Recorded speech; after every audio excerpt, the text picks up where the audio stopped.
Record. So hello everybody, my name's Ramya Matthew and I'm the convener for the Q Primary Care Special Interest Group. It's really lovely to have such a big group of you joining us today. We've had a short break over the summer, but we're restarting our webinar series today. And I'm really excited to have both Dawn and Sarah from Kent Community Healthcare Trust with us today. They're going to be talking about joy in work. This is a topic that we visited earlier on this year, but we're actually circling back to it because we believe in the Q community that it is so fundamental to so much of what we want to achieve in healthcare and within the NHS in particular. So I'm going to hand over to Dawn and to Sarah to introduce themselves and share their journey of achieving joy within their healthcare trust. Thank you both. I'm Dawn Nortman. I'm Head of Clinical Audit and Research. I also do NICE, Innovation, and a little bit of QI with Sarah at Kent Community Health Foundation Trust. Do you want to introduce yourself, Sarah? Thank you, Dawn. So my name is Sarah Donovan. I am Head of Service Improvement at Kent Community Health, and my team are responsible for the day-to-day implementation of our QI program. I have a team of 2 QI advisors, a QI analyst and a QI comms officer, as well as the support coordinator. So it gives you some idea of how small the team is. And then also I link in with our organisation's quality strategy implementation group as part of that, of which Dawn is a member, and our medical director is the senior responsible officer. So we have some high-level senior leadership in that. I don't just do QI, I also do things like staph flu vaccine rollout, sequins when they're around. So I do have a broader remit than just QI, but that does take up about 60% of my time. And I'd say it's lovely to see everybody, but I can't see any faces, but it is lovely to see everybody. Okay, so just to give you some background, so Kent Community Trust is one of the largest community trusts in the country. We've got over 5,000 staff within the organisation. And we serve a population of, I think, over 1.4 million. We work predominantly throughout Kent, but we also work in East Sussex and in East London. So it's quite a large remit. So if we can move out onto the next slide, Sarah. So as part of my development within the organisation, I undertook an Elizabeth Garrett Anderson leadership course. And as part of that, I did a series of interviews with colleagues, a series of semi-structured interviews with colleagues, exploring leadership within Kent Community Health Trust. And I really wanted to share with you one of the quotes that I had from that, because I think it's really significant about our journey towards joy in work within Kent Community Trust. So I'm just going to give you a minute to read that quote.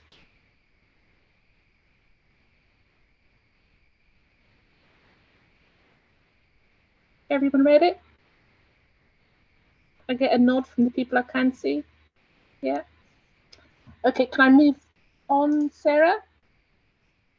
So if we drill down on that, there's some quite strong language in that one quote from one person.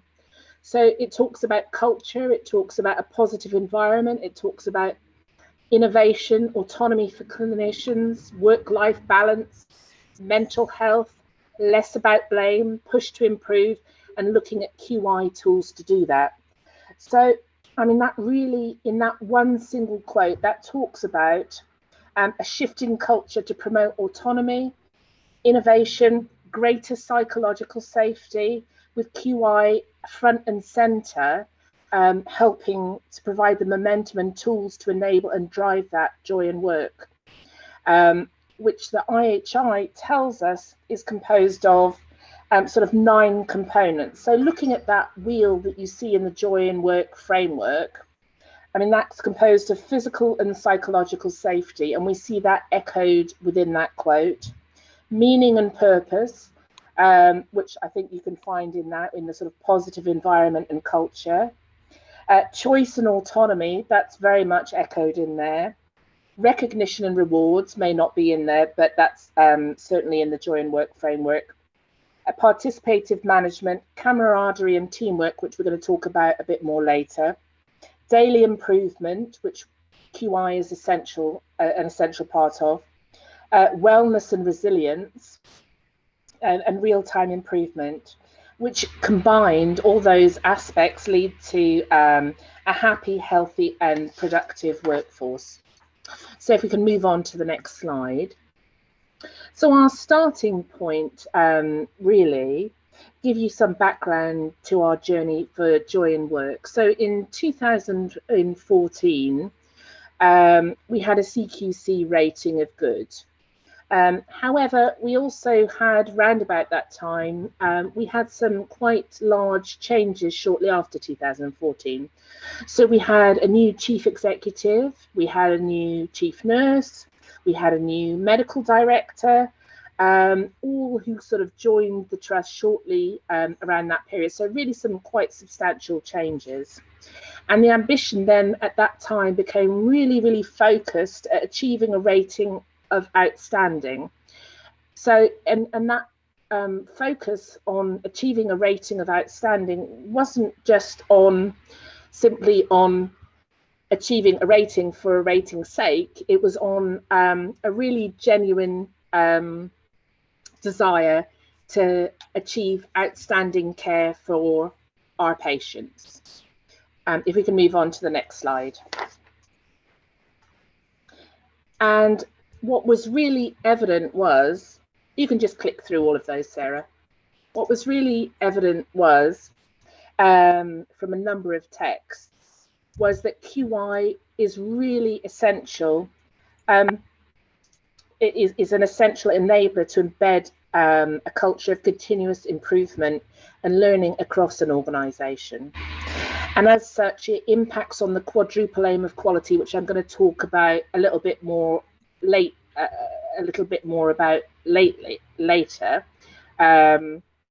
It's also evident from these texts that increasingly organisations that want to be outstanding have really adopted QI methodology as it impacts on joy at work. So those so that was really taken into account by the medical director who joined the organisation at that time. So if we click through to the next slide, Sarah. So in 2018, that prompted us to start thinking about adopting QI within our organisation. So our initial ambition in adopting QI was to achieve a CQC rating of outstanding within 5 years, so by 2023.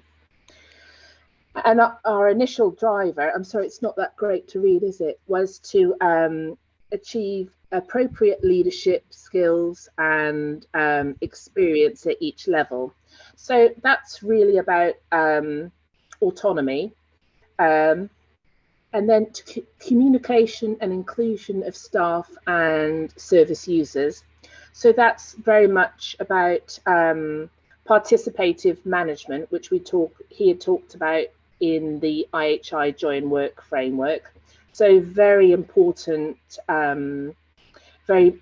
components of the Joy in Work framework. And then also QI governance and resourcing the QI framework.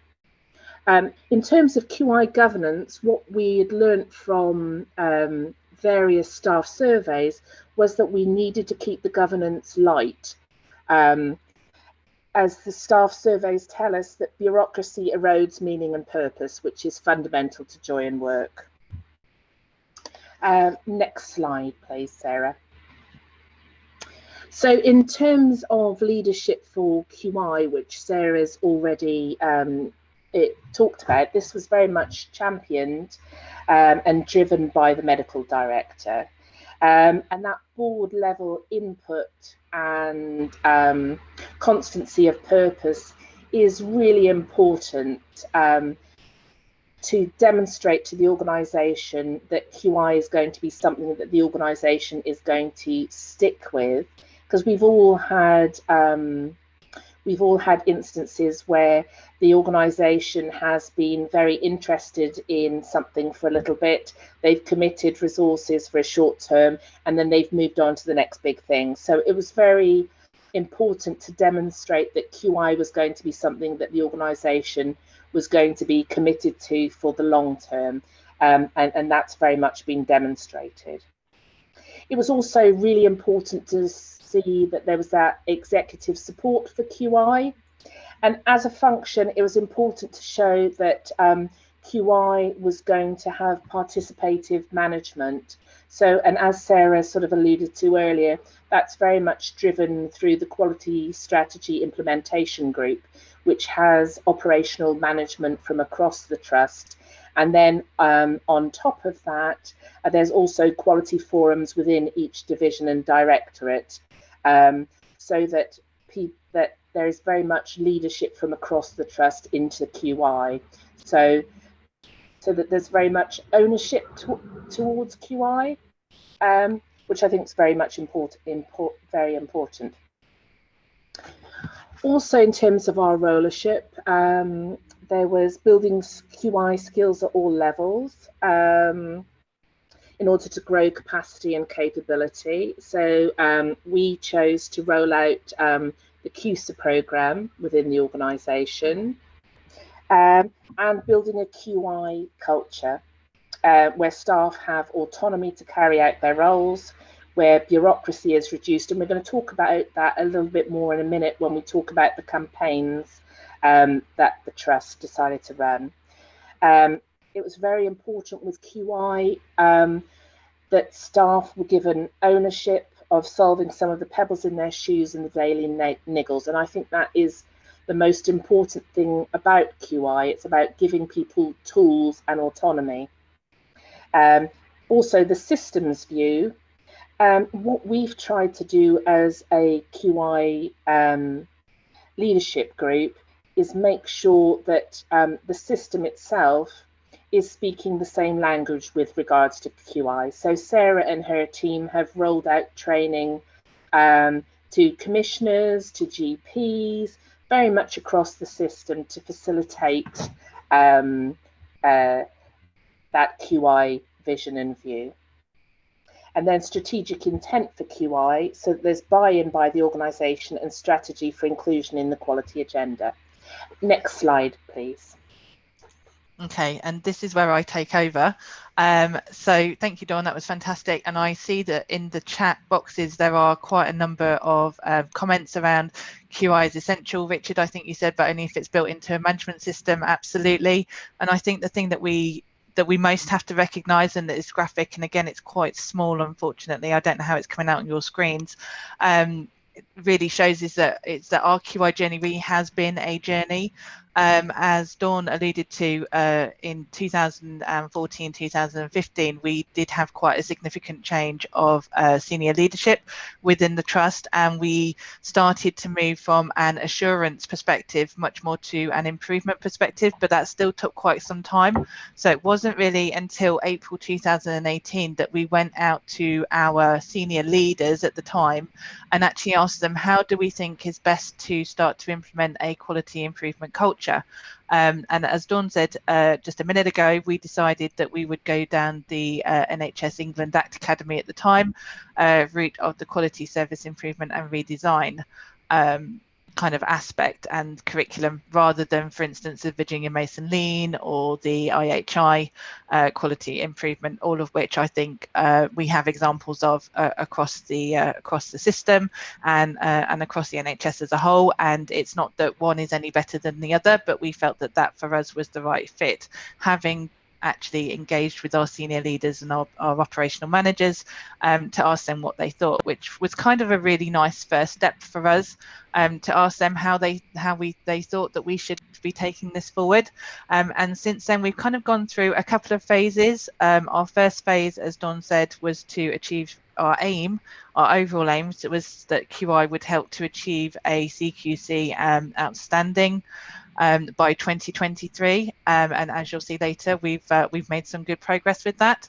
And so really the phase 1 that we went through, which is the beginning of the journey we have here, was around focusing on setting up the training so that we could get staff and colleagues really engaged from the front line and give them the tools and the technique and I hesitate to use the word empowerment or permission, but to really kind of let them kind of have the ability and the confidence to really start to make these changes themselves. And I think we've set up a really nice training program. We've trained within our organisation upwards of 700 staff now in various elements or tiers of QI, and we really do put a lot of emphasis on the fact that it's for them to be doing, because they're the ones that do the day job. So they're the ones that know what needs to be improved. They're the ones that have the interaction with their patients, and they are the ones that can look best to the development and make the improvements that they want to make, and we're giving them the toolkit to do that. And then COVID hit, obviously, as you can imagine. So QI did take a little bit of a back step in terms of formal QI, but it was still being used because we had started to see kind of the questions and the involvement from our frontline staff and from our infrastructure services throughout the organisation. Really, it was becoming much more, how can we do this? What can we do to make this better? So the conversation was starting to change, and I think if we're thinking about joy in work, one of the things that most of us really want to do is feel that we're making an impact when we come to work from day to day, and we were starting to see those conversations. People were feeling that they could really make a difference, which possibly was a big change for us. I'm not going to say that we're there yet. We are absolutely still on a journey, and there are still things that we have to do. There are still certain divisions or services where they're not as bought in, but there is a recognition that this is where we want to go. It's growing the culture, and so I think I would say to everybody also is that this is not going to happen quickly, and so we have recognized it is a journey and we are on our way to it. And we are trying to get people as engaged as much as we can. We've got different tiers of training. We have things you can see towards the end. We've launched QI cafes, so we have virtual drop-in sessions that people can come and talk to us, which is great. And then what we've also done alongside the kind of the formal QI side of things is that we have run a lot of campaigns. So we have started. I think that's my slide. That's your slide, Dawn. So if you'd like to take over on this one. Yeah. So as a sort of precursor to the implementation of the QI program, and as an ongoing part of the QI program, and with the new leadership coming into the organisation, they started to run a number of campaigns, and I think that was really important to the trust, because they started to ask those questions, which were essentially what matters to you, because they started off with the big listen, and what prompted that was there was issues with staff retention within the trust, and that's something that a lot of trusts have suffered with over time, and essentially they were losing really talented staff, and they wanted to know, okay, we've got an issue here, so we actually need to drill down, and we actually need to find out, why are we losing people at such a rate, or why are sickness levels so high? We need to actually drill down and find out what are the issues, rather than managing these on a one-to-one basis with people. We need to take a collective view of the organisation and open it out, make it anonymous, so that people can actually be very honest. And when the big listen was a series of questions, but then it was also very open to come back to actually just tell us, is there something that's bothering you? What do we need to change? And when this came back, the executive team were very shocked by what came back, and very surprised by what came back. But it was actually a really good starting point, because a lot of changes were made on the back of the Big Listen, because instead of sweeping things under the carpet or dismissing things because they didn't like the responses that came back, huge changes were made. They weren't made quickly. Some of the problems were very complex and are still being worked on, but actually a huge commitment was made. So as you see, there wasn't just one campaign with the Big Listen. It's not just one campaign and everything is resolved. There was recognition that these problems are complex problems. They're not going to be resolved by one campaign and you're done. It's something we're going to need to keep working on, and we're going to need to keep asking you, are we resolving the issues that we need to resolve? How are you feeling now? What matters to you? Have we resolved what matters to you? And we need to keep running those campaigns. So huge strides have been made, even on how we recruit people. So people were annoyed about our track system and how that was operating. So changes have been made on the back of that. So lots of little changes were made, but some huge changes were made as well. And that has made a big difference to how people were feeling, a big difference to the culture of the organisation. On the back of that, then a couple of years later, the Big Listen 2 was run, and then simultaneously with or shortly after the launch of the QI programme and run by the QI team, was the Cutting the Red Tape campaign. And that was all about cutting bureaucracy. It was actually what gets in the way of you doing your job, what is unnecessary bureaucracy. And there are lots of things that we do that don't need to be as complicated as they are. And that's what that campaign was about. You know, what is the pebble in your shoe? Because sometimes the things that demotivate people are the bureaucratic things that we do that get in the way of people doing their job, that get in the way of people delivering clinical care. So that's what the Cutting the Red Tape campaign was about. And that delivered some changes. And now what's running is the Rock, Paper, Scissors campaign. And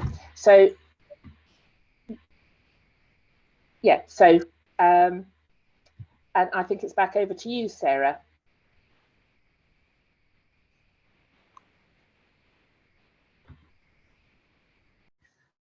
Dawn, you're breaking up. Is that me or is that Dawn that's gone? Yeah, it's your slide, Sarah. Yep, no, sorry, I couldn't hear you. I'd lost you for a second. So as Dawn was saying, the Rock, Paper, Scissors campaign is what we have ongoing at the moment. And very simple, very similar to the Cut the Red Tape and the pebbles in your shoe. So what are the rocks that stop us doing? What's the bureaucracy that is too much, and what can we cut? So it's kind of an extension of all three of the previous campaigns that Dawn has spoken about previously, because I think also when we're talking about joy in work, we have to kind of keep moving on it as well. I think we often run campaigns and then they don't really go anywhere, so it's really nice that we keep kind of really moving through with this. So this is literally our most recent one. This was presented at our leaders forum a couple of weeks ago, because the survey and the questionnaires went out sort of over the summer and spring and summer, and so this is kind of where we are moving at the moment. So again, there's a recognition that we are on a journey, not only a QI journey but also a journey, even if people aren't involved directly in QI, in making their working lives better and cutting things out and doing things that we can. So for instance, Dawn alluded to the Big Listen. There was a lot of work done on recruitment that continues. There's a lot of work ongoing at this moment in time that builds on the work that was done as part of the Big Listen, and then it continues to you know, you can't solve all the problems at once, so we're still working towards that. That has come up again as quite a big piece of work. Things like wanting to shorten recruitment times, make the process a lot easier, reduce the amount of paperwork that is required, so that's why it's got a paper badge to it, which is great. And then things like approvals. So if you need to have approval of a purchase order system, for instance, it can be very difficult to do. I'm aware that everyone's putting loads of stuff into the chat, and hopefully somebody is kind of collating the questions for us to answer at the end. I've done a couple and Dawn's done one or two, but we'll hopefully get there. Another one is we have a top desk system, so all of our support services are on there, and you log a call and then they get back to you, but which sounds great, but in reality there are some things we can do to kind of move that along a little bit forwards to get it moving a bit quicker. So that again is another rock. Meetings. I don't know about anyone else, but since we've moved to our virtual meeting format as a part of COVID, my meetings have gone through the roof because I'm not spending so much time on a motorway anymore. But what we're actually doing is backing up to meetings. So it's about cutting out and really thinking about, do we need to have these meetings? So there's something there to be cutting out some time and giving time back. Policies and procedures, again, is something we have a huge number of policies within the organisation, and not everyone would read all of them, so there is something to be said to do these things. Okay, and then again, there's something to be said around the paperwork for our leavers as well. So these are kind of the 6 key things that we have identified as part of our rock paper scissors campaign, which is the 4th in a long line of you know, what you said we should do and what we are doing, and really trying to engage with the staff about what it is in their day-to-day work that really does something and really could make a difference to them. So that's kind of where we are now with that. And so it's the tagline was definitely to make your working life easier, and I think that's massive for Joy in Work, is really to make people's working life a lot easier. Things are very tough at the moment. I think they've been tough for quite a long time, and if people can feel valued and listened to, that helps at least a little bit to make people feel better in their day-to-day work. So we've got those kind of key aspects of what we're going to look at, and then as a longer term strategy alongside QI, we're looking at agreeing principles and setting a standard for a lean customer focused approach. So we are borrowing from other methodologies as well as we go forwards. Dawn, this is yours.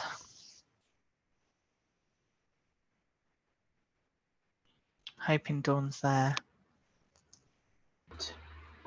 And obviously staff satisfaction is really crucial to Joy in Work, and crucial to that staff satisfaction is team working. So what we've got to help us with that and align to the QI is our quality strategy and also our people strategy, which really help us think more about team working, staff satisfaction and quality, and how they all align with each other. Obviously, we really need to think really a lot about team working, as that increases productivity, patient satisfaction, increased innovation, better quality of outcomes, increased efficiency, better organisational effectiveness, better well-being of staff and patients. So not only is Joy in Work and team working important for its own sake, it actually is important for efficiency and outcomes as well. Next slide, please. So also good team working is important for patients. There's lots of papers there that you can refer to. Obviously, it's better for more effective use of resources, reduced physician visits and hospitalisation. So there's lots of evidence behind that. And also in terms of the staff, and I think this is, you know, particularly for the Joy in Work element, reduce stress, intent to stay at work, so really important, increased job satisfaction, low absenteeism and turnover, and reduced harassment, bullying and violence. There's also less presenteeism. So we talk about absenteeism, but there's also a thing called presenteeism, where people are actually in work when perhaps they shouldn't be in work. They should be taking that time off as well. So I think lower absenteeism and higher presenteeism as well. So next slide, please. Okay, so we have been asked in the chat whether or not we have been able to measure joy in work, and I would say not specifically, as in we haven't asked people, are you joyful today when you are, but what we've done in terms of QI is we've looked at some of the proxy measures that are available to us. So there are 4 questions within the staff survey that relate to opportunities for showing your initiative, the ability to make suggestions for improvements, involvement in decision making within your team, and the ability to make improvement happen. So they're question 4 in the staff survey, and we've tracked our time over time, our results within the staff survey. And what you can see here in this graph is that the pink line that dissects everything is when we started our QI program, and we have seen a marked improvement in our responses to those questions on the staff survey. Unfortunately, obviously, COVID has resulted in a slight decrease during 2020, but we are still at still above the levels that we were in responses to those questions in 2017 before we started our QI journey in 2018.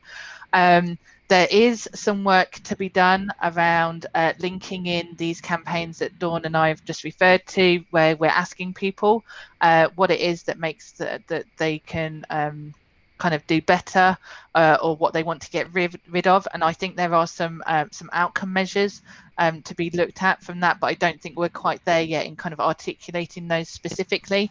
And we're the same with our QI program. We are a little bit behind because of the COVID impact. So, but certainly some sort of outcome measures around how people are feeling and whether or not, the QI and the listening campaigns is helping people feel better. I guess another proxy measure that everybody would look at is things like recruitment and retention.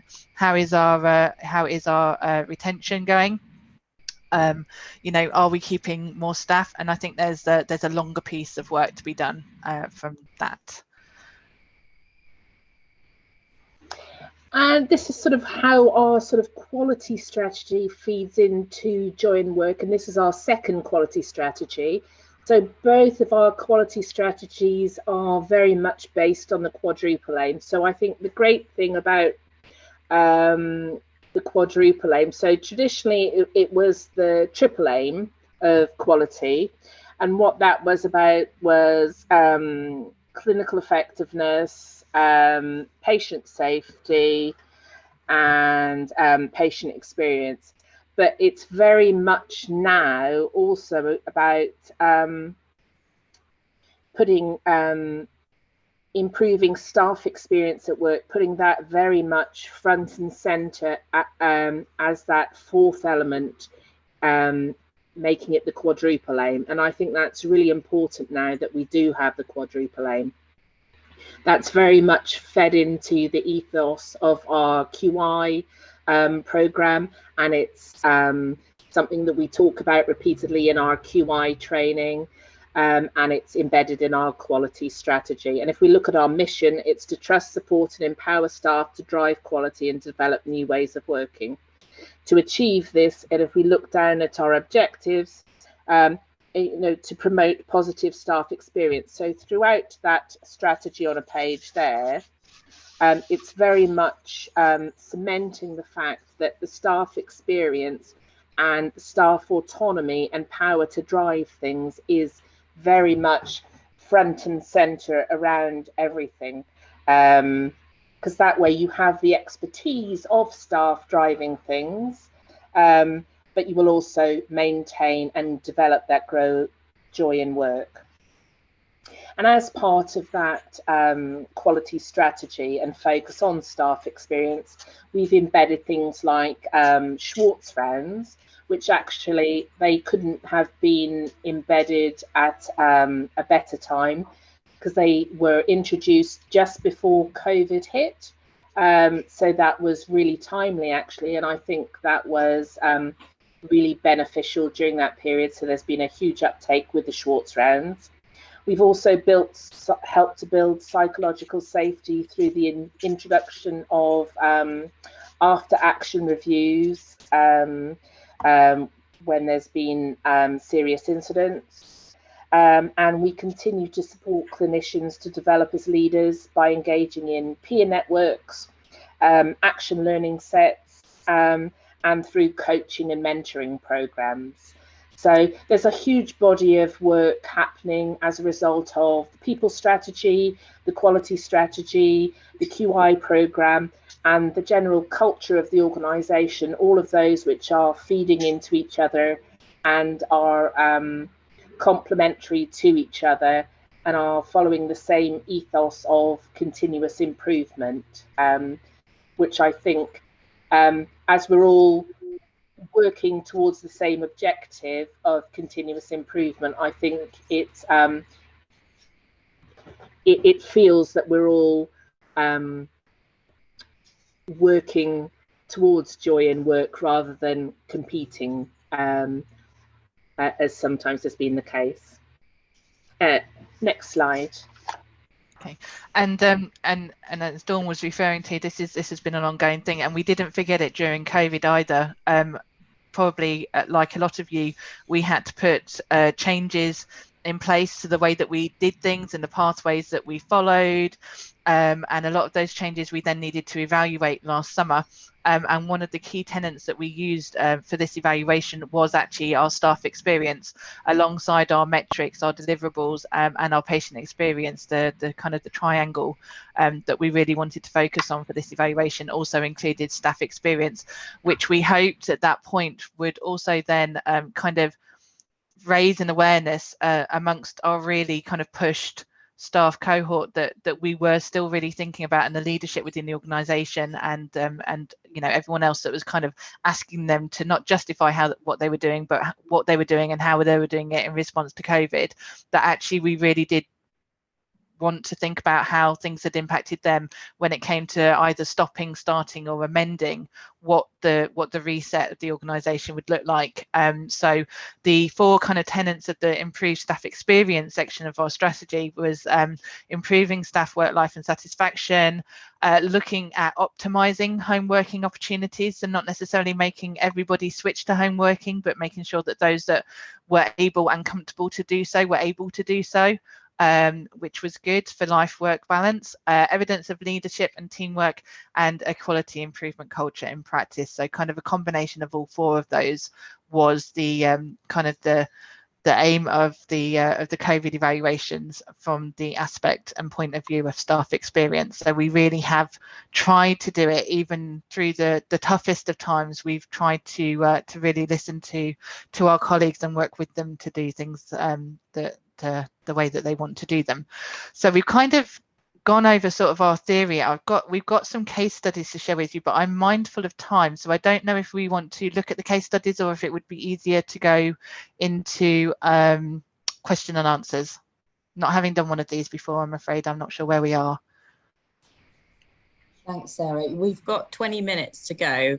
I can see that there's lots of activity in the chat, so I'm thinking that maybe we use the time to do a bit of Q&A.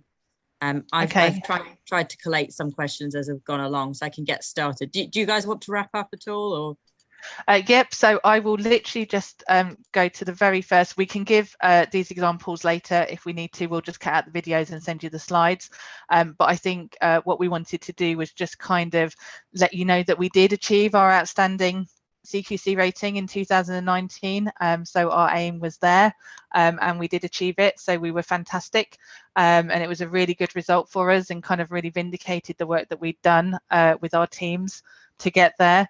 So that was fantastic. Dawn, I don't know if you want to add anything else to that one.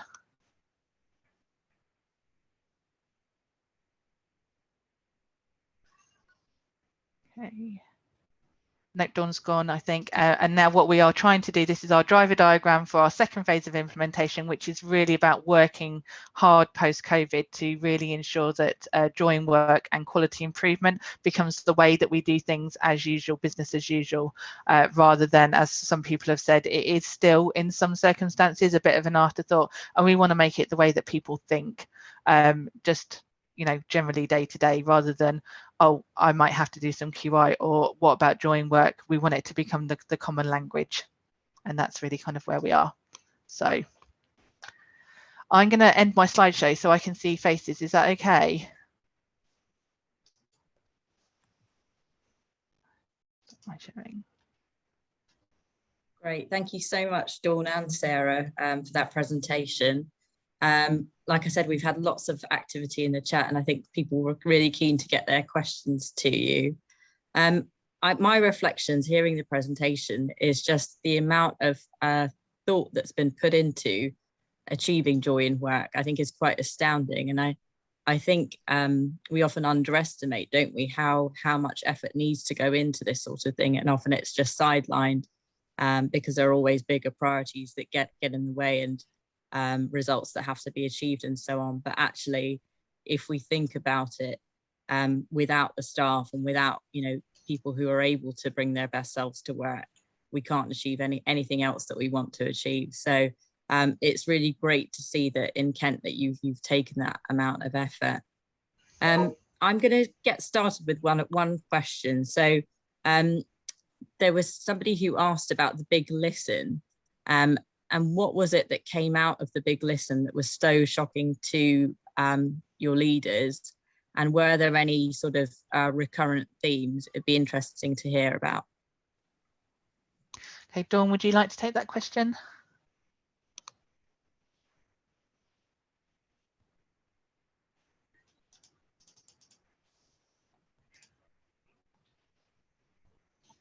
I think Dawn might have been troubles with the connection. Yes. Okay, so I think it was the full articulation of what we thought we already knew. Really was the it was a very well kind of completed survey. We had a large proportion of our staff who actually filled it in, which was good for us. And so we had an awful lot of responses to wade through. And I think it was just really useful for those outside of the front line to really see, and our senior leaders included, to really see how people were actually feeling, rather than kind of thinking they knew how they were feeling, and actually hearing about some specifics that could be changed. Dawn, are you there? I am. Sorry, my connection went. I don't know if you want to add anything on that question. Did you hear the question? No. Dawn, I just asked if there were any recurrent themes that came up from the big listen, and was there anything sort of specific that the leadership were able to address as a result? I think there were lots of things around IT, there were lots of things around bureaucracy, there were lots of things around system things, and around HR processes, and there was lots of work done. I mean, HR themselves had a huge driver diagram and a huge piece of work that they undertook, and have continued to do work on. And I would say a lot of that work and the ethos behind it is probably reflected in their approach to the people strategy. Would you say that's fair, Sarah? I think so, and I think also that it's not just been restricted to the big listen. Those kind of themes, those processy system themes have come throughout every kind of listening campaign that we've done. We still find, even with the rock, paper, scissors today, that although improvements in those areas have been made, there still, you know, remains things to be done. And I think that really feeds into the continuous quality improvement, is that, you know, there's always things that we can do to make things better, and asking people what they think gives them a part in that. I think that the positive thing about all of this is that it's open, that it's recognised that it's not a one and done process, because if you do that one and done, you're going to end up with the same problems again, and the same dissatisfied workforce and the same kind of culture that you had to start with. Whereas I really think that that quote from the beginning, that, you know, that is a huge shift. There's so many elements shown there in how we have shifted as an organisation, in how people feel and the autonomy that people feel that they now have, and in terms of blame and all sorts of things, and leadership, and there's so many ways that we have shifted as an organisation, and I think we just need to keep those campaigns running as well as QI, so that people have the tools as well to tackle many of those issues themselves. Because it's not only campaigns so that departments are solving those issues, it's actually people having the tools as well to tackle those issues, and the confidence and competence to tackle those issues. Ruth just asked a question about how you prioritise the issues, because it sounds like quite a lot came out from the big listen. So how did you choose what you drilled down on and worked on first? In true QI style, we got out our Pareto tool and we did a bit of a Pareto analysis on it, and that led us to kind of the major areas of work, and then within that it was the discussions of what could be done first, what were the quick wins, what would take longer term, investment potential, what needed system partnership working and things like that. So the initial kind of data was analysed from a Pareto, and then it was discussions after that. There have been quite a few questions around measurement as well. I think we've touched on a lot of it, but there was a specific question around LiveQi and how that's been used within the trust and what your experiences are of it. Okay, we do use LiveQi. I think Erica is on the call, so hi Erica, nice to see you. We do use LiveQi at the moment. It hasn't necessarily been implemented the way in which we had envisaged. We are looking at doing some work around increasing its utilisation, because it's, from a point of view, particularly of clinical staff, and we maybe didn't market it in the right way to begin with. It's another system that we're asking them to use, and so we're kind of overcoming that at the beginning. But we are doing quite a lot of work around that at the moment. Now that we have our QI advisors in place, we have two split amongst the operational divisions, and they're working really hard to actually kind of not just kind of give people the information and colleagues the information about how to use the system, but actually using it with them from a live kind of basis. And I think from a QI perspective and a drawing working perspective, and I think some people have mentioned this in the chat, we've realised now, about 18 months into our training program, that actually it wasn't enough just to give people the training to be able to do these things. They really needed kind of that aftercare support, that support in the real life usage of their tools and techniques and their training into practice. So that's kind of what we're focusing on now, and LiveQi is part of that. I think one thing we haven't touched on that I think is probably really important is the importance of comms in all this. I don't know if you want to say more about that, Sarah.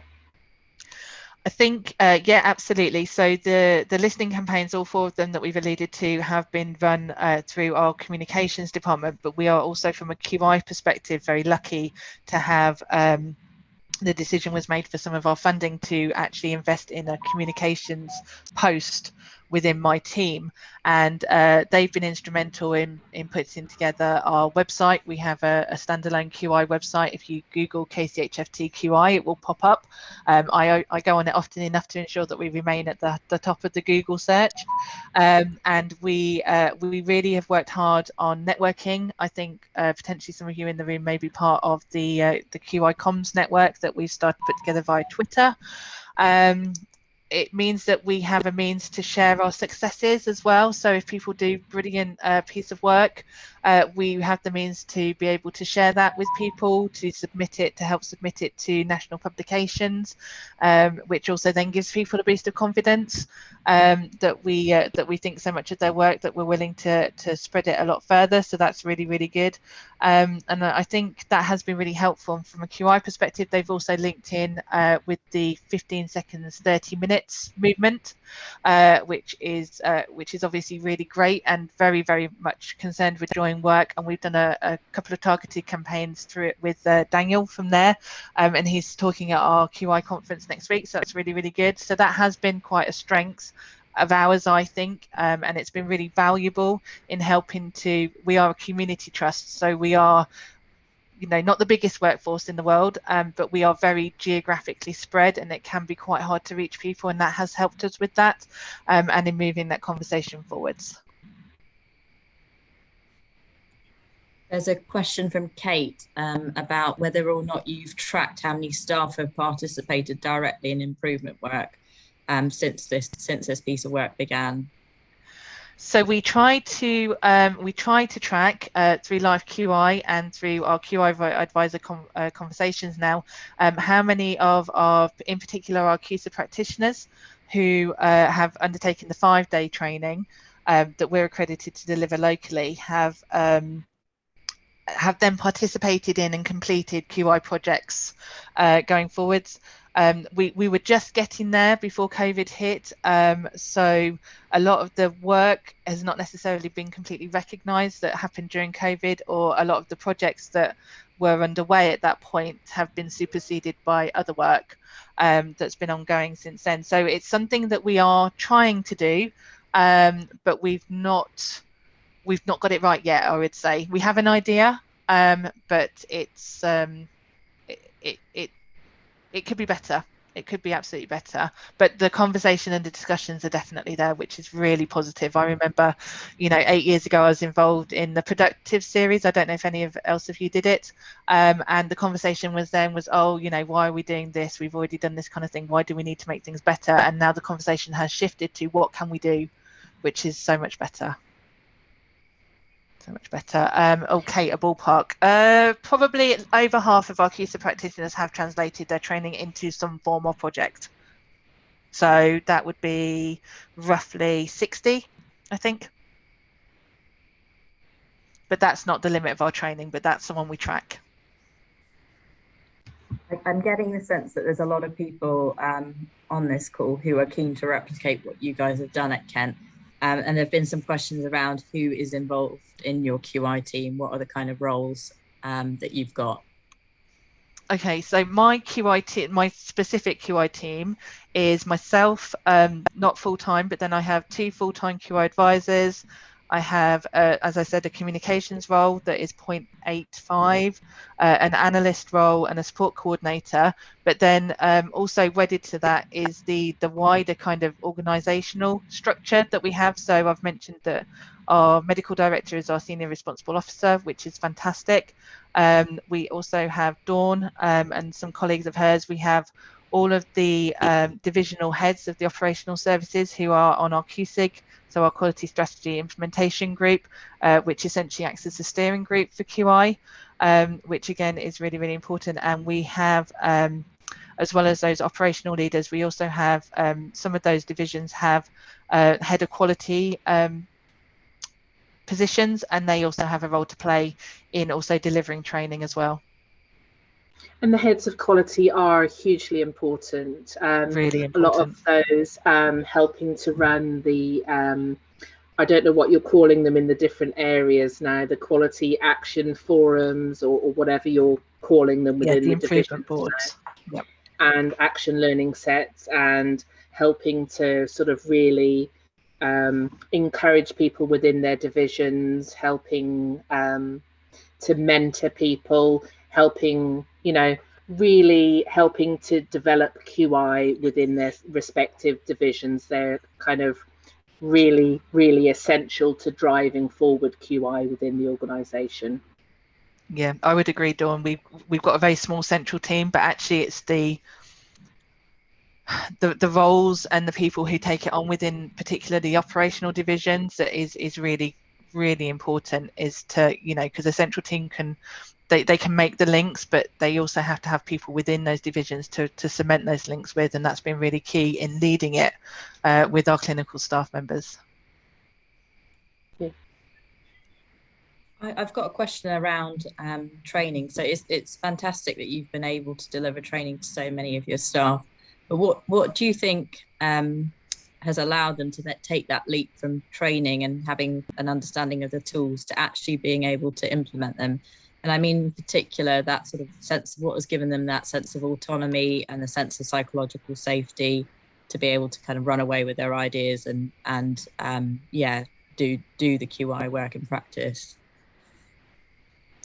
I would say some of that is to do with there was a lot of publicity and momentum that QI was coming to the organisation, so that people were champing at the bit for QI before it came to the organisation, because we spent a long time deciding what we were going to do, what methodology we were going to use before we actually chose the methodology. So to a certain extent, people were champing at the bit for QI before it came. So there was already that kind of momentum, and I think that certainly helped things to engage with it. What else would you say, Sarah? That certainly helped to start the process. It did help to start the process, and the ongoing dialogue. I think the fact that it's been incorporated in the quality strategy, it's one of the priorities of the organisation, is the quality improvement. I think the fact that people could see that we'd invested in it as part of an organisation, so for instance, myself and Dawn and some other colleagues were accredited QSA training associates, so we could deliver it in-house, which enabled us to get to a lot more people who wanted that style of training and were interested in it. So we weren't dependent on sending people off to London or further afield to undertake these training courses. And I think just kind of the overall, as Dawn was saying, building on the engagement that we had, the conversations we had before we started, and just kind of the overall strategic direction.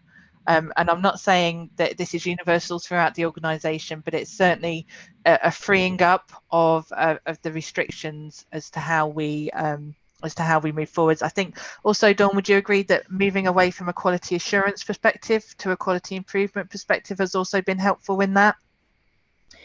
Yes, but I do see certain parts of the organisation still very wedded to quality assurance, and not that there's, you know, quality assurance has its place, but there is still some, what we're trying to achieve is a balance, because that's what you want a balance between quality assurance and quality improvement, the appropriate balance, because ideally quality improvement should be up here, quality assurance should be here. That's in my mind, that's what the balance should be.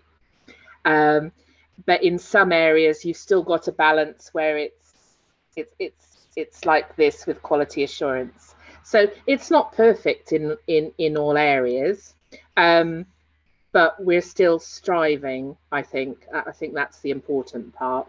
And with these campaigns that we're running, we're still giving people a voice to talk about things like that. And I think that's the important things. People have the freedom to talk about and actually say where they think things are going wrong. Because what you want is people to have meaning at work. That's what joy in work is all about. It's not necessarily skipping into work and being happy all the time. It's about being valued at work. It's having psychological safety. It's having meaning in your work. And having too much bureaucracy, having too much quality assurance for quality assurance sake can erode that. You need a balance, an appropriate balance. So I think that's what we're trying to achieve, really. Thank you both. The hour has just flown by. I don't know where the time has gone, to be honest. I can still see that there's lots of chat going on. I just want to make everyone aware that there are the Q primary care special interest groups, and there is chat space within that. So if anyone wants to continue the conversation, that's a space that you can use, and it'd be great to carry on this thread, really, because I can see there's just a huge amount to discuss, isn't there, and not enough time to do it in. A huge thank you also to Dawn and to Sarah. It's an incredible journey. I'm really sort of pleased to hear the journey that you've come along and what you've achieved, and also for sharing the honesty in terms of some of the difficulties and where things haven't been 100% perfect. I think it makes it sound like a great ambition for us all to work towards. So thank you both for your time today. And yeah, thank you everyone else for joining us as well. Great to have you. Wonderful. Thank you very much for the opportunity. It was nice to do it. Yeah, thank you.